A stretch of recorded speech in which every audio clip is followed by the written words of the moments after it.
There are probably more ways of trellising tomatoes than there are varieties. So how do you decide which tomato trellis is best for you and your gardening situation? Well, in today's video, I'm going to be covering my 5 favorite different tomato trellis options, from the Florida weave, string trellis, nut trellis, stakes and cages, and explain the pros and cons of each method, why you would choose one over the other, and which one is best for different types of gardening spaces that you might have. If it wasn't for the humble tomato, I wouldn't even be here. It's the only reason I even garden, because I love eating those fresh tomatoes off the vine from my own garden.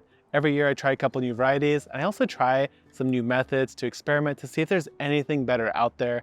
And I've simplified it down to this list because I think all of these work for all your different situations out there. So let's start it off with the easiest and work our way up to the most difficult. And we're gonna kick it off with the stake method. The first option for trellising tomatoes that we're talking about today is the stake method. It is probably the cheapest, most usable for anyone out there because you don't even need to buy anything. You could go out, find a branch from a tree, a random piece of wood, or really whatever you have on hand.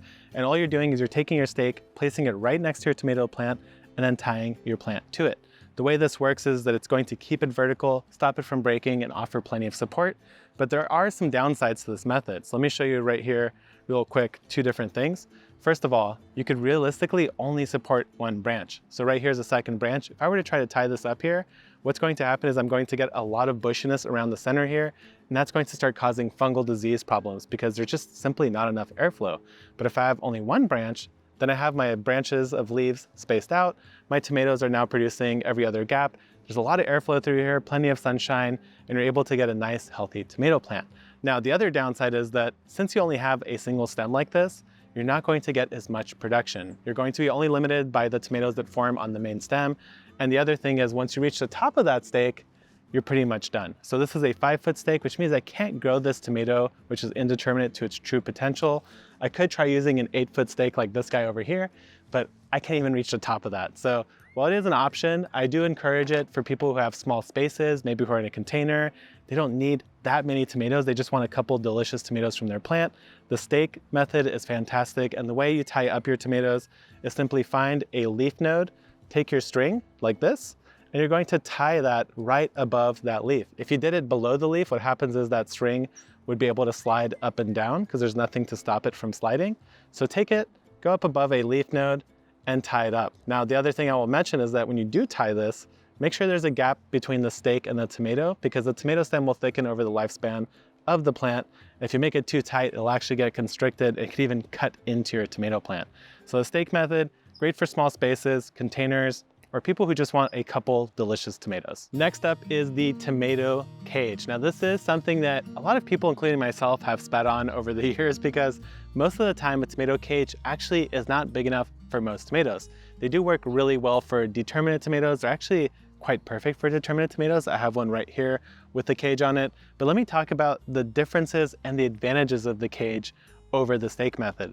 This is a lot easier than the stake method in the sense that you could be a little bit more lazy. You could let the cage do the majority of the work for you, but it does cost more because you need to buy some sort of cage. Now, I have made cages in the past out of welded wire fencing, but it just doesn't work as well as something that has these big gaps, nice sturdy structure that won't tip or collapse during the growing season when your plants are covered in tomatoes. So how does this work? Well, when you put your tomato in the center, what it wants to do is start growing branches and sprawling. Now, a lot of times tomatoes have a hard time supporting themselves totally upright.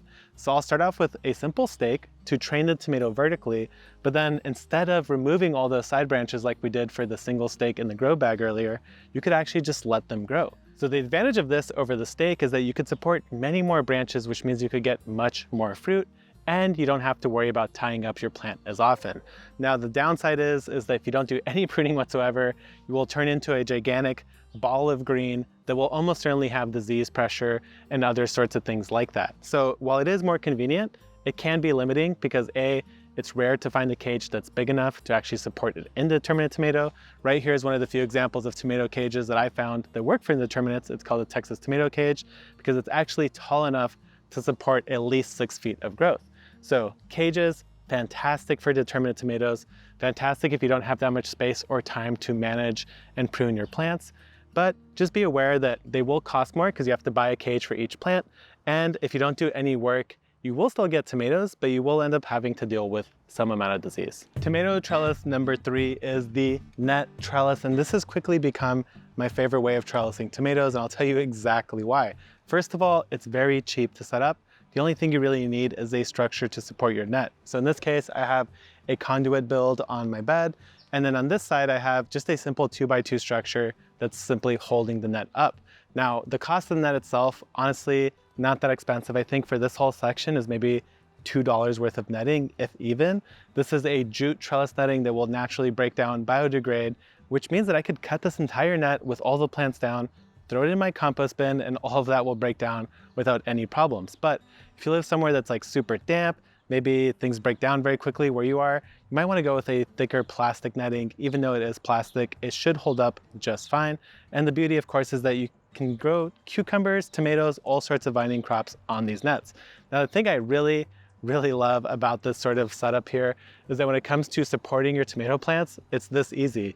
All you do is you take your branch, whatever is leaning out of the netting, grab it, push it through one of the holes, and then come back through the other side, pull it back through, and now this branch is entirely being supported by the net without you having to do any sort of tying up or anything like that. Now, likewise, if you don't like the position, you could simply take part of your tomato stem. I don't want it to go that way, I want it to go this way.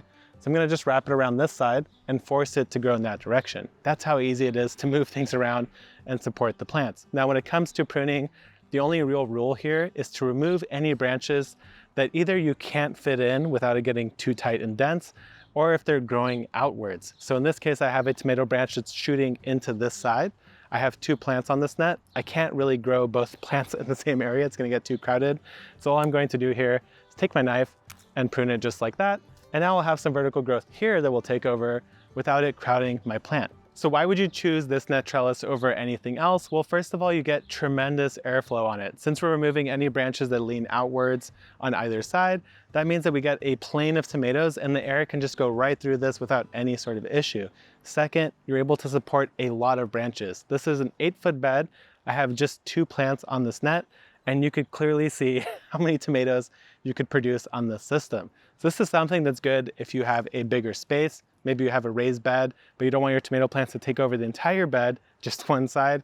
This is a great solution for you. If you live somewhere that has a lot of fungal diseases, this will give you plenty of airflow. And of course, if you just want something easy, this is a fantastic option. The 4th trellis that we're talking about today is the string trellis. This is most similar to the stake method, except instead of a stake, you are using a string. Now, compared to the stake method, you do need to have something to tie your string onto. So that could be a structure like this, it could be a tree, but the advantage here is that you can make the string really as tall as your structure, and also you could set up an entire row, just like I have here, of strings to train your tomatoes on. Now for me, I like to do 2 main branches per tomato, so I'll set up 2 strings per tomato. But you could also do just a single string where you're pruning any extra suckers or any extra leaves that are growing off of that string. Now there are 2 basic ways of supporting a tomato on the string, which is also very easy. The first one is the most simple. You just take the plant just like this, and you just literally twist it around your string. By doing so, you're binding it onto that string. Even just by twisting it a couple times, you could see it's already wanting to climb right up it. The other method is that you get these guys here, which are little tomato trellis clips. They come in all different shapes and sizes. If you look up tomato trellis clip, you'll find them somewhere online. The way this works is that you take them, you pull them right up on your string, and then this actually will clip around your tomato plant like so, keeping it right up on that string. So the advantage of this method compared to some of the others is that this is really the true king of airflow. You have nothing impeding your plant from getting hit from air from every single direction. You get a lot of sunlight across the entire plant, and this will tend to produce tomatoes sooner than any other method. When you focus on just growing 1 or 2 branches, the plant will focus on setting that fruit earlier. It'll also be much healthier because there's plenty of airflow, plenty of sun, even in the early season. So if you're growing just for variety rather than overall yield, and you want to try as many different tomatoes as possible, I highly recommend you try the string trellis. Trellis number 5 has a soft spot in my heart. It is the Florida weave. This is the one that I probably talk about the most. It's one that I do the most because I find that it is the most forgiving overall. If I mess up, if I just forgot about everything and left it for a week, I could always come back, retying everything together, chop it all down, and it'll still produce a ton of tomatoes. But this is kind of an advanced trellis. It's something I haven't really thought about in the past. It requires a little bit of time and maintenance. You have to be out here on the regular to make sure that you are tying up these plants like this, because otherwise what happens is that the whole entire plant can slide over to one side, maybe crash into the other plant. You'll get a lot of disease. There's way less airflow than the net setup, but I still feel like I get the most tomatoes possible out of this style trellis. For comparison, this is the same width. Actually, it's 2 feet longer than the net trellis, but I have 4 plants instead of just 2. And I mean, the visual here speaks for itself. There are a lot of tomatoes on this because by creating a dense plane like this, you're able to really concentrate a lot of light on your plant, and it's very easy to reveal all that fruit, easy for pollinators, easy for sun. And in general, it does get a decent amount of disease in this kind of thick netted up part up here, but you could always prune it and the lower part is going to do just fine. So a couple tips and tricks here for maintaining your weave.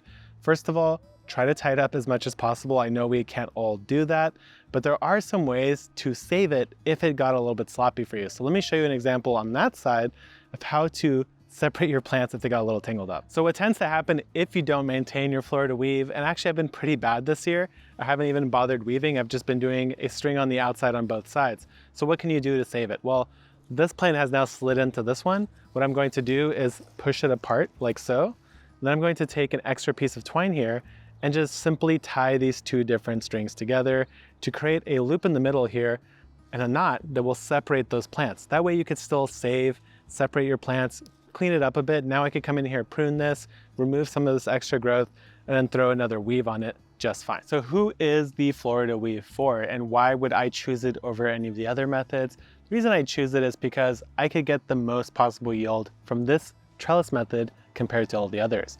I could also leave my garden for even an entire week in the middle of summer, still come back and wrap everything into that trellis, tie it down, prune it down, and get a ton of tomatoes. So for me, this is the most heavy yielding, but it is sort of the most technical. There's a lot of things that could go wrong. It could get very overgrown and stressful. People have strings break on them.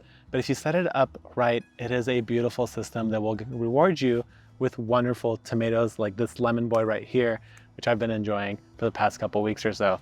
Now, if you want the full breakdown guide on how to start and set up a Florida weave from day 0 all the way to the day that I take it down, I have a full guide right here that you could check out. But I hope you guys get a wonderful tomato harvest this year, and I'll see you guys next time.